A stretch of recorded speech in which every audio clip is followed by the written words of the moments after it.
Hi, my name is Eric, and welcome to Madrid Betar's special from the box set.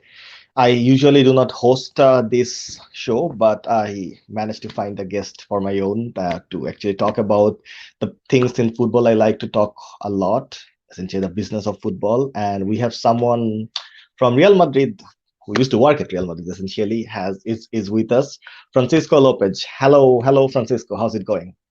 All right, doing great. How are you?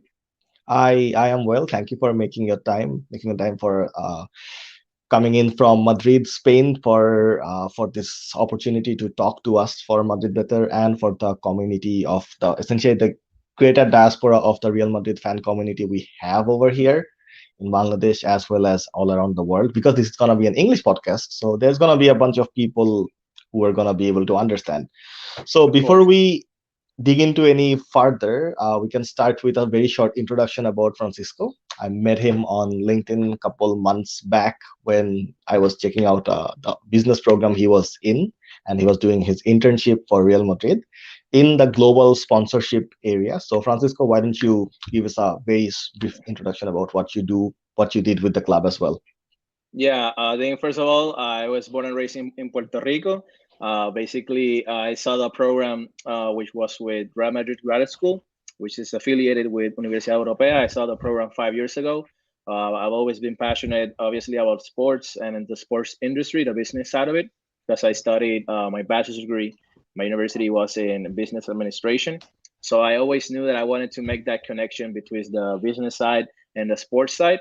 So in the middle of the pandemic, I actually was not scared, but obviously nervous about taking my chance on myself and going to Madrid to complete the program. But at the end of the day, I think that life's about taking risk and making the most out of it. So I knew that the program had a lot of great professors that you can actually meet a lot of people, professionals in the sports industry.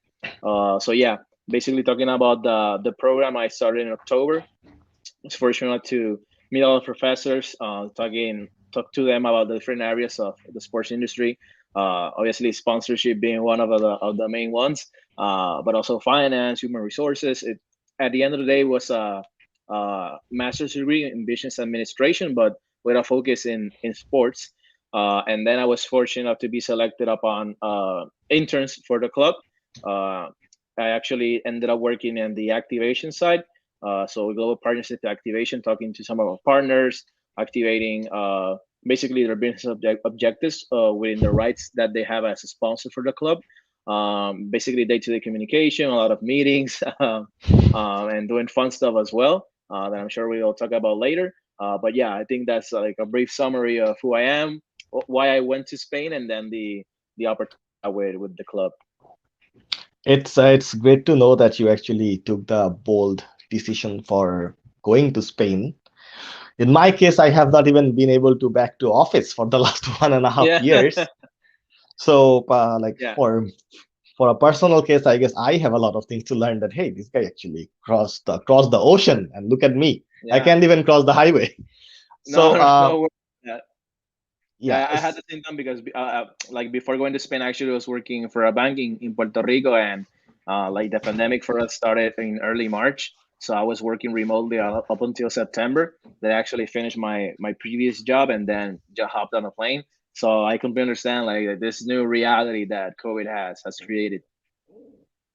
true. But the COVID has also given us something very interesting, especially for us. It has given us StreamYard, by which we can talk, communicate with people such as yourself, and know more about what's happening in the business of sports, which is essentially going to be the first topic we're going to be talking about, the business of sports. Of course. Essentially, for spectators and fans such as myself and anyone who's watching the show, a football club is merely just 11 to 23 players and their coaching staff, and the rest, a lot of us have no idea how it works. For myself, I was very curious because around the age of 22, I realized that I am way too old to get scouted by a Englishman playing soccer and get moved to England and then make my by playing amazing. being the top scorer will move to Real Madrid in some way. I'm just paraphrasing the summary of the first two goal movies, but Yeah.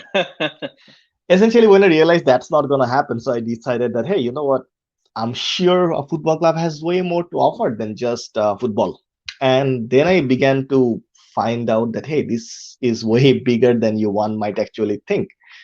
For example, sponsorship.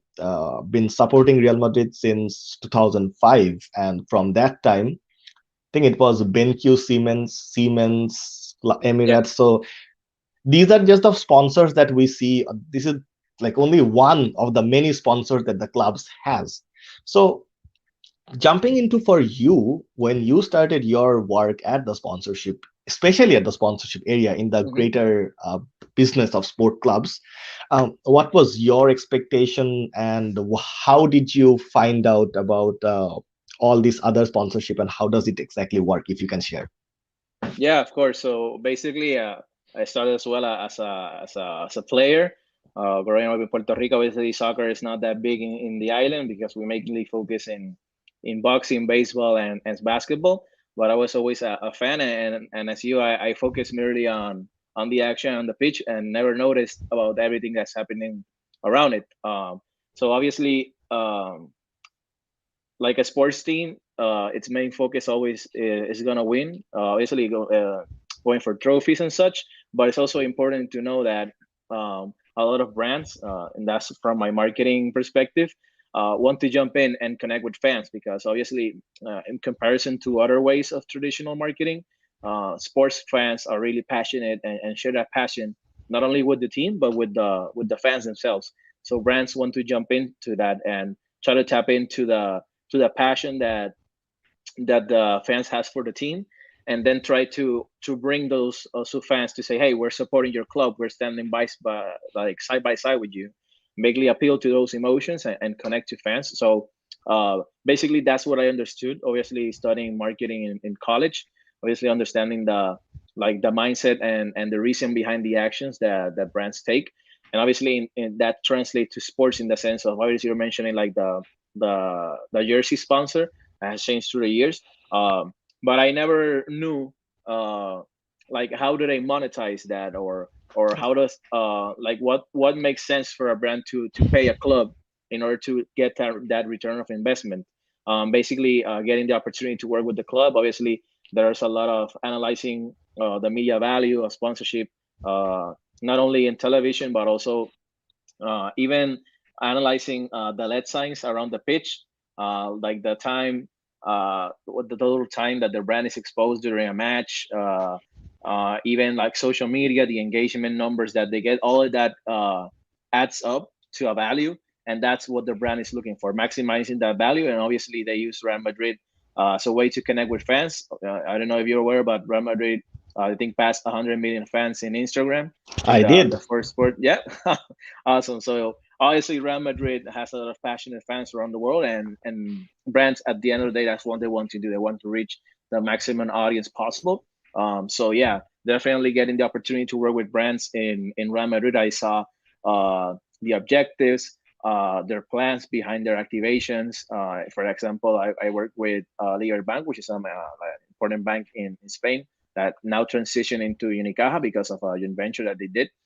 So obviously, if they created a product, like for example, a debit card or a credit card, like all that process of how to communicate that to fans, how to be effective with that communication, that's something that I learned and that saw firsthand being part of the club. So for sure, something that I think is very valuable for me personally going forward.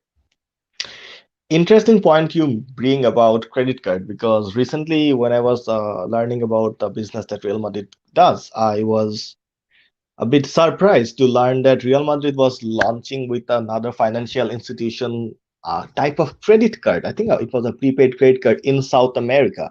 So Yeah. naturally, South America is the next big place for a football club, a Spanish-speaking football club, to venture Mhm. into, as they have a larger Spanish-speaking audience. And also, there has been a slow, steady but sure decline of the Spanish, South American, Latin club football. So there has been some sort of a void that can be fulfilled by Spanish clubs at this moment. So from that perspective, I just wanted to have your take on how exactly these decisions. I mean, of course, you are not member of the decision making table, but Yeah. what are the role that the sponsorship activation department or your department would essentially think of as to increase the global brand value using things like credit cards, using things like small merchandises? How does it impact the entire brand value? Because this has nothing to do with football, if you think about it. Yeah, for sure. Yeah. So basically, I think it's that's important to understand is that the club has like different levels of sponsorship. Obviously, Emirates, which is the main sponsor, it's a global sponsorship.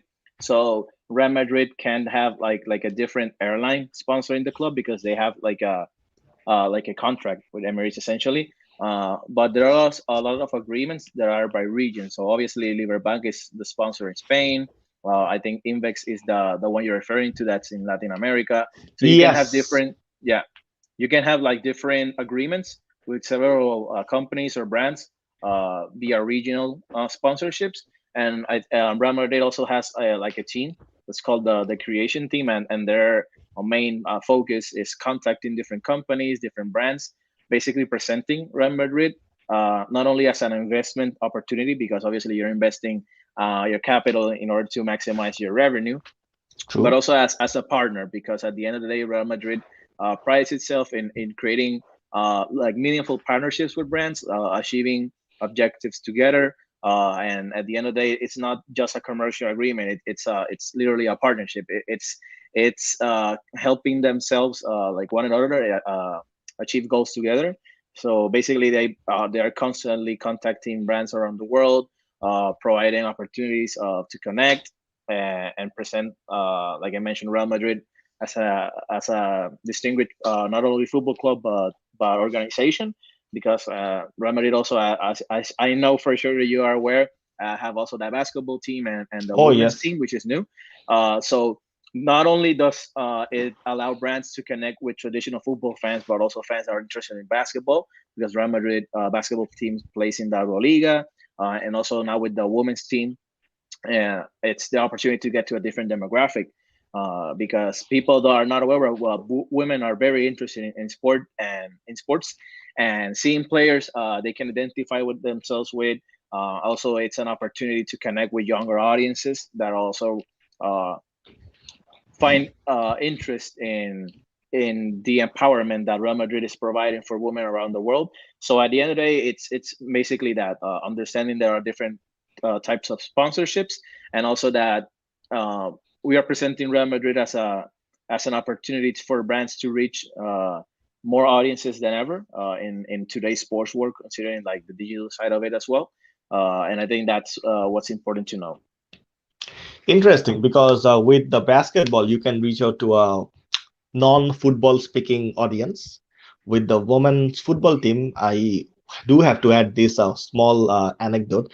I was reading in 2018 what there was a cup final between the Athletic Club de Bilbao and Athletic Club and Barcelona's women team, and the Hmm. stadium was essentially at its 100% capacity. So they had like 40,000 people coming to cheer up the women's team. So it goes to show that essentially by coming into this women's team and creating more room for more football clubs, you have a lot of more opportunities for sponsorships. Now you have three different streams of sponsorship. Emirates doesn't really Yeah. have to sponsor the women's team. I guess they can get another And just to sponsor. interrupt you, there are Yeah. brands that are only sponsoring women, so there you go as well. It's Yes. creating opportunities for yourself and also for others.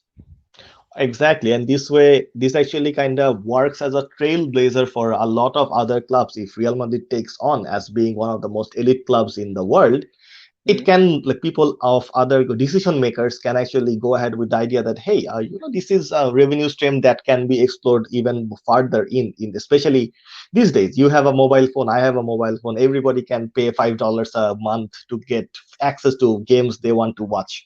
So this has of course. actually made easier for clubs like Real Madrid to invest into creating more content so that they can cater to a large audience. On that note, I do have to ask you about your experiences in the club while you were working with them.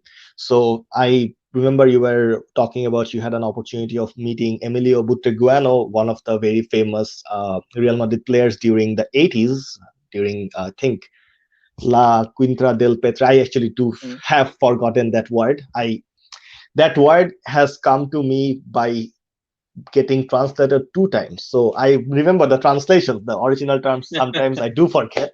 But essentially, Real Madrid in the 80s was a very different team. They were more dedicated towards homegrown Spanish players, and Mr. Butragueño is essentially a homegrown Spanish player of that club.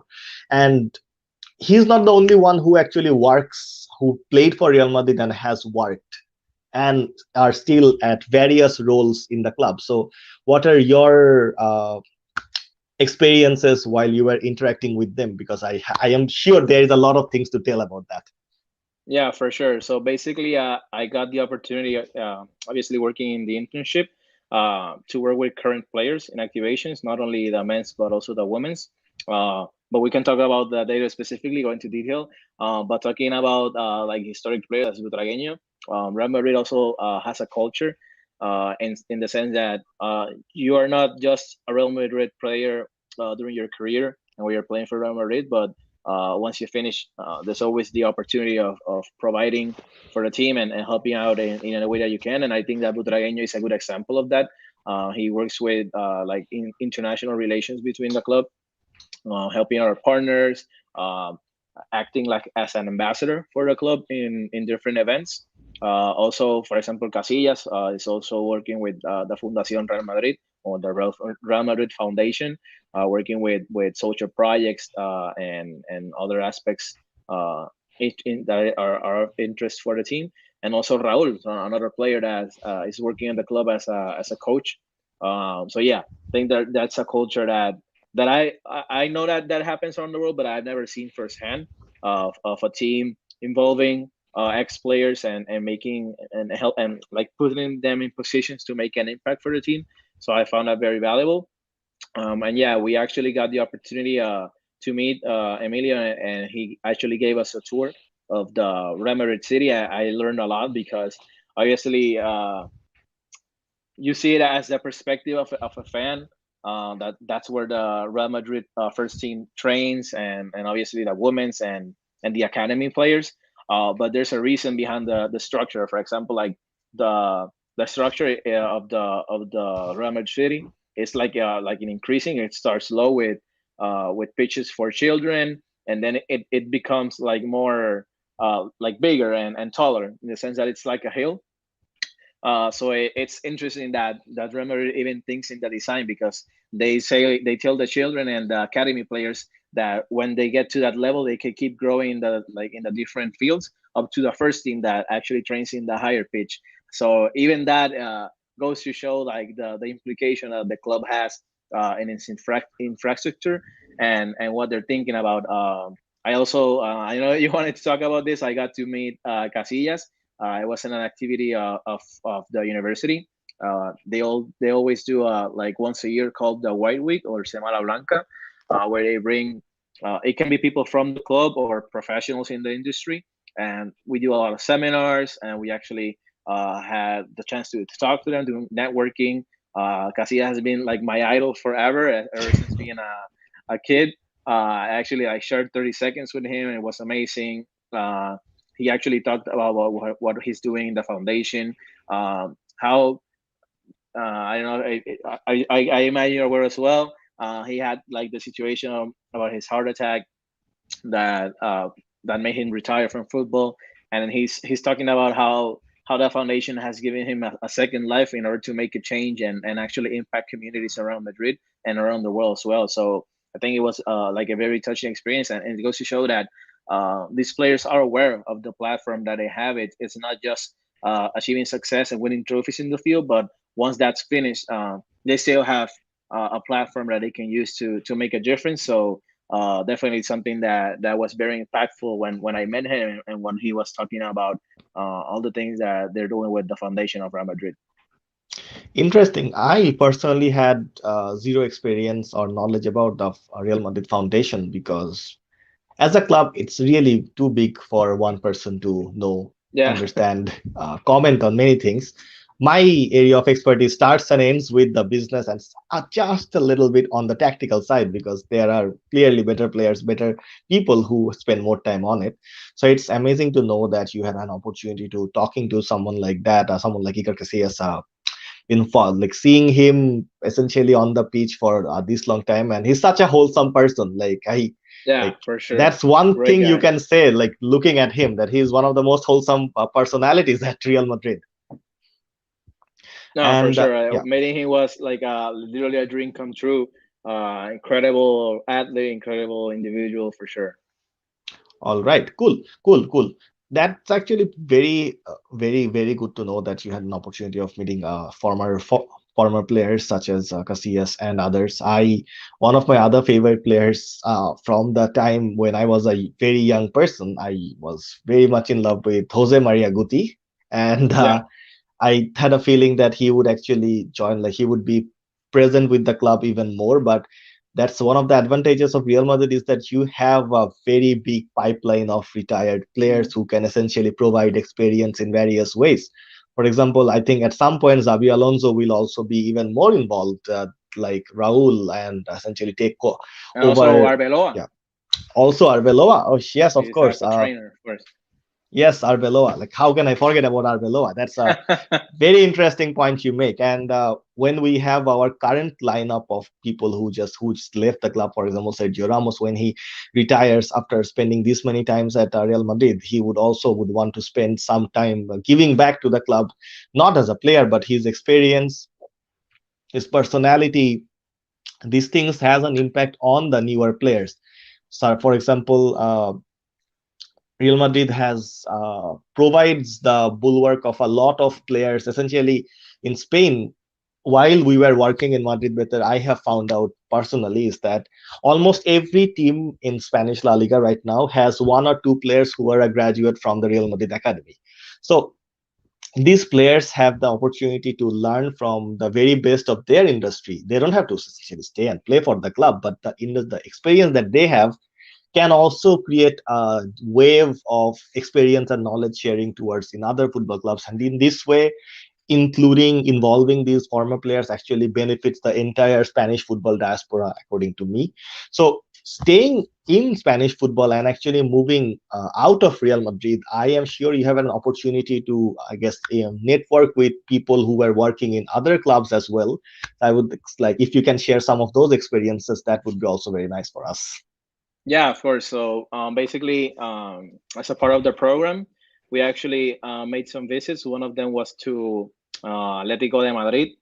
We saw like the infrastructure of the stadium. Obviously, I've never been to Spain before the program, so it was a great experience to basically learn about the logistics of a game day experience in the stadium.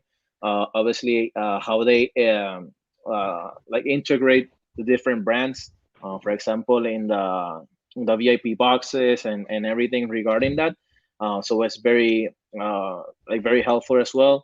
We had like different like professors that worked would say like assisting or providing it's in Spanish is consejería, but I it's like I would say it's in English, like providing for example, if you're working in a firm, a Aha, consulting good. consulting in different clubs, different federations. I'm a little slow, but I get the translation.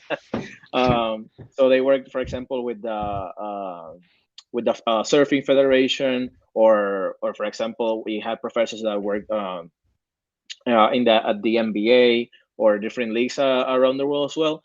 So it was very helpful in the sense that you get a different perspective uh, in how to run a business, because obviously we had heavy connections with Real Madrid because of the relationship between the club and the university. But I think that it's very important to go outside of just people from the same club, so you can get a different perspective and understand basically the mindset that these different federations have. We also have people from FIFA talk to us on how they conduct business, and I think that's very helpful, because if you stay with just one perspective, you won't get like the whole array of options that are available in the industry, and how people conduct business. Because at the end of the day, everyone has their own opinion and their own perspective, and something that maybe works for Real Madrid maybe doesn't work with a smaller club, uh, basically because of the engagement, the approach, and the audiences that they manage. So yeah, during our program, we got people from different sports, different countries, and different teams as well, that helped us be more aware of these different situations. Interesting point you make. I would like to dial back to the point you previously made about the various implications and implications of the game day logistics. Actually, that's one of the last things we are going to talk about before wrapping this up. So I do want to know your thoughts on what exactly you mean by when you use the term game day logistics, because again, to me, to a fan, I the highest game day logistics, what I mean is that there has to be some opportunities, some infrastructures for the fans to come and be in the stadium and have their Mhm. logistics, their infrastructure supported. Same with the away team players and the home team players. And that's it. What else are there if you can essentially add? Yeah, for sure. So basically, I think it's in today's digital world, uh, teams are aware that they have more fans outside of Spain than in Spain. So I think that it's important to connect with these different audiences and provide content.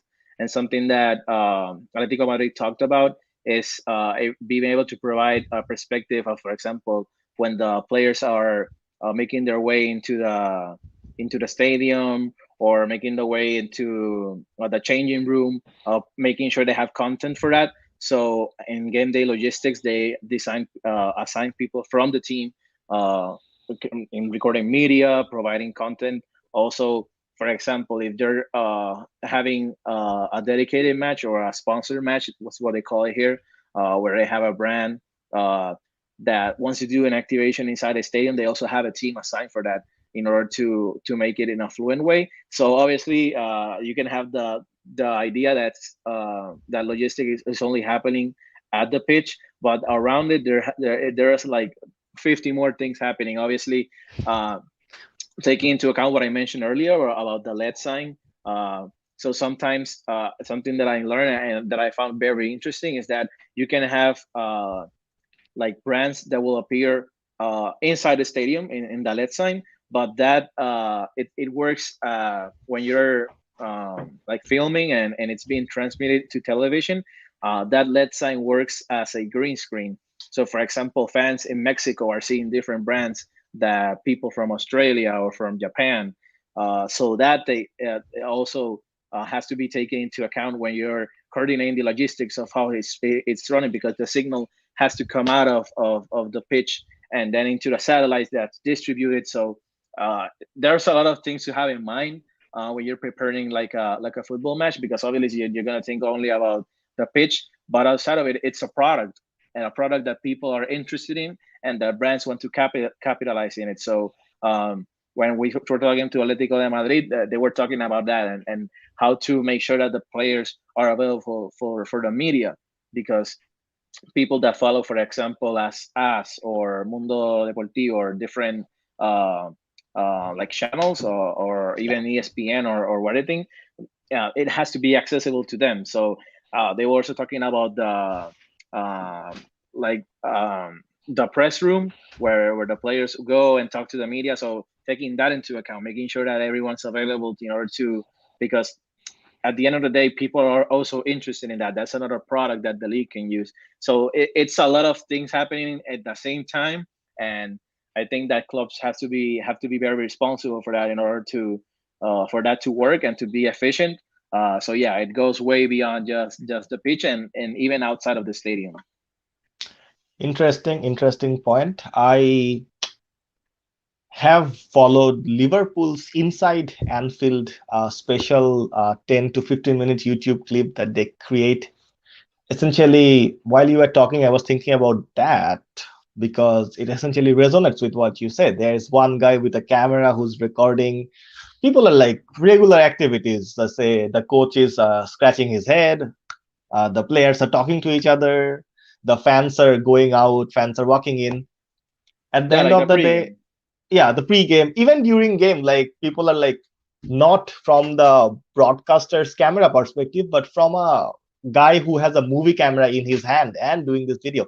It honestly makes you realize that in the 90 minutes is not the only place to make all this content, and there are many other ways to make this contents, and you can have these sort of segments can get sponsored by various things. And the other thing that you mentioned is that the LED signs beside the pitch, that is the green screen. This is something I had learned last week after watching football Ah, for got it. 20 years.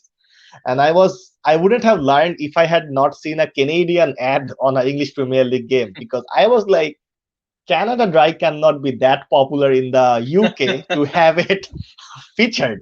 Then I'm like, Yeah. oh, now I understand. So Yeah, it so I makes learned that way more working there sense. because that basically blew my mind because at the end of the day you're providing more opportunities for brands to participate in your product and making it more accessible and helping yourself because you're not only making money from brands that are in Spain or in Australia or in Asia, so you can maximize your product to an incredible extent with that opportunity. Yes, yes. Essentially, the entire game and everything that happens around it is a product, has a lot Hmm. of room for content, has a lot of leg room. So the best company makes the best advantage of it, makes the highest amount of money, signs the best player, and Of course. wins trophies. So it's a entire circle if you think about it.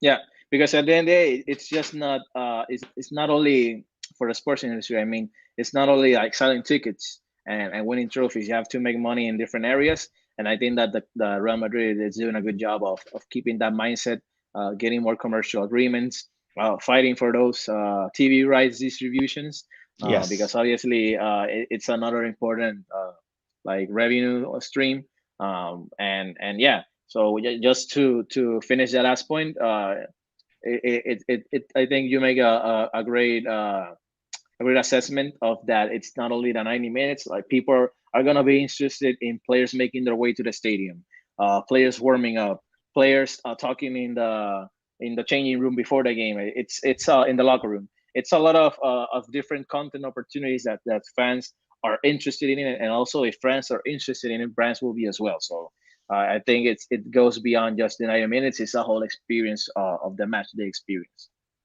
indeed, indeed. And with that, I would like to thank Francisco for his time today. Thank you so much. And I hope this is not going to be the only time we get to talk, because I do have a lot of questions about the last point he has made, revenue stream. But that, I guess, would take another entire episode to wrap up. So once again, thank you so much from all of us at Madrid Betar. We have two more of our co-editors and three more writers and thousands of people Of fans course. who are Real Madrid supporters. So from all of them, thank you so much for today's time, and hopefully we will be seeing you soon. No, for me, no problem. It's been a pleasure, and if I can help out in any which way and chip in a little, I know that people appreciate it. I know I did when I was growing up and seeing a lot of different content regarding Real Madrid and the sports industry. So it's been a pleasure, and if there's an opportunity to collaborate in the future, I'm more than open to it. All right, all right. Thank you so much.